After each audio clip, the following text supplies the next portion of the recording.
छत्तीसगढ़ी मनोरंजन। दोस्तों, सबसे पहले चैनल को सब्सक्राइब कीजिए और घंटी का निशान को भी क्लिक कर लें।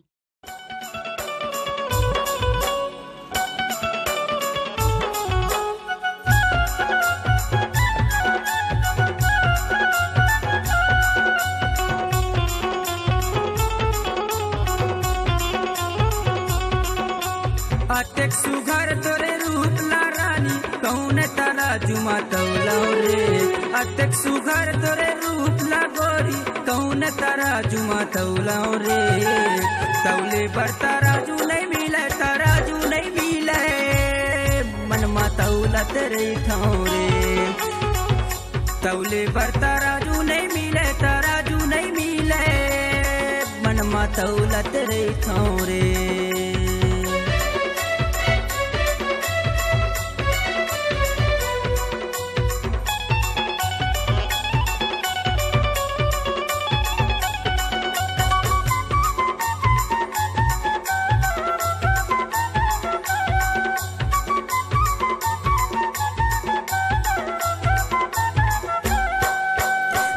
चेरा के छोर हरानी माराते नदिया कसलहरा, माराते नदिया कसलहरा।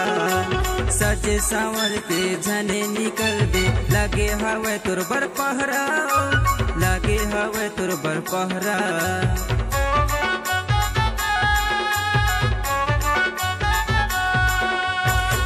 चेरा के छोर हरानी माराते नदिया कसलहरा, माराते नदिया कसलहरा। सजे सांवर के झने निकल दे लगे हवे तुर बर पहरा, लगे हवे तुर बर पहरा।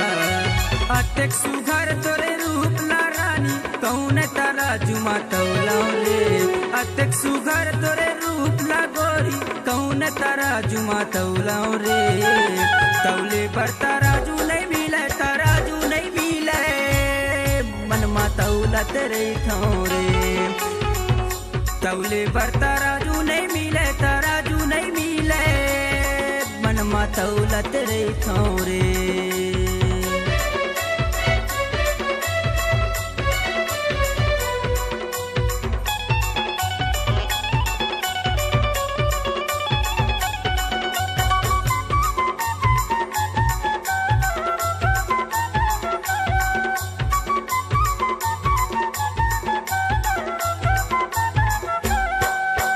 कारी नागिन कस चूंदी दिखे तोर नैना हवे कजरारी, ओ नैना हवे कजरारी। साथे भावर तोला घुमा के ले जाऊं अपने घरे दुआरी, ओ अपने घरे दुआरी।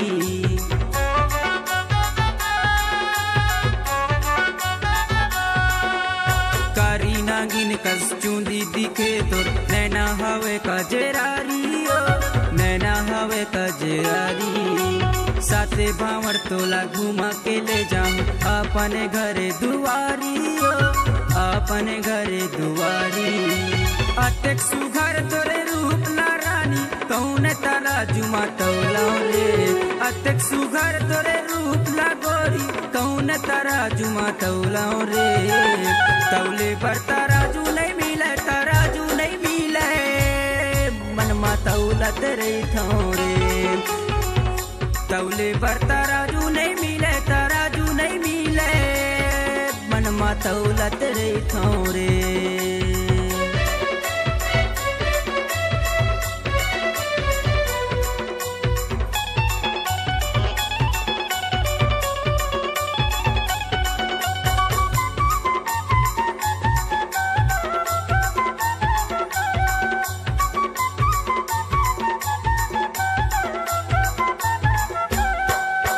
चौरा टोला में हरे थो गोरी अजय हवे मोरे नाव, अजय हवे मोरे नाव।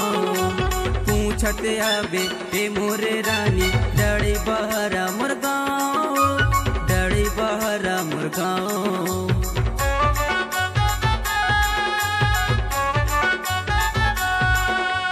चौरा टोला में हरे थो गोरी अजय हवे मोरे नाव, अजय हवे मोरे नाव।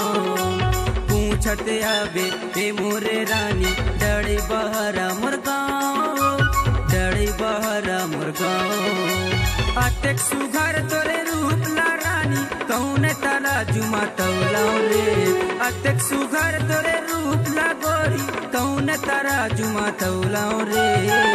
तौले पर तराजू नहीं मिले, तराजू नहीं मिले, मन मा तौलत रही थोरे। तौले पर तराजू नहीं मिले, तराजू नहीं मिले, मन मा तौलत रही थोरे। तौले पर तराजू नहीं मिले, तराजू नहीं मिले, मन मा तौलत रही थोरे, मन मा तौलत रही थोरे, मन मा तौलत रही थोरे, मन मा तौलत रही थोरे। छत्तीसगढ़ी सांस्कृतिक लोककला मंच ग्राम ड्राई बाहरा जिला अनूपपुर एमपी की शानदार प्रस्तुति मोला मारे मया की बान। सुर मधुर गायक अजय कुमार, अशोक सिंह कबर, मोती सिंह पोर्ते की बेहतरीन आवाज में। कार्यक्रम हेतु संपर्क करें। हमारा संपर्क नंबर है 7778111952 और हमारा संपर्क नंबर 8959416961 और हमारा संपर्क नंबर है 8103538770। अपनी मधुर आवाज को एक नई पहचान और संगीत की दुनिया में बनाने अपना मुकाम हरिओम स्टूडियो डिजिटल रिकॉर्डिंग के लिए संपर्क करें। पुराना सरकारी हॉस्पिटल के सामने शुक्ला बिल्डिंग कंवरधा। हमारा मोबाइल नंबर है 73897654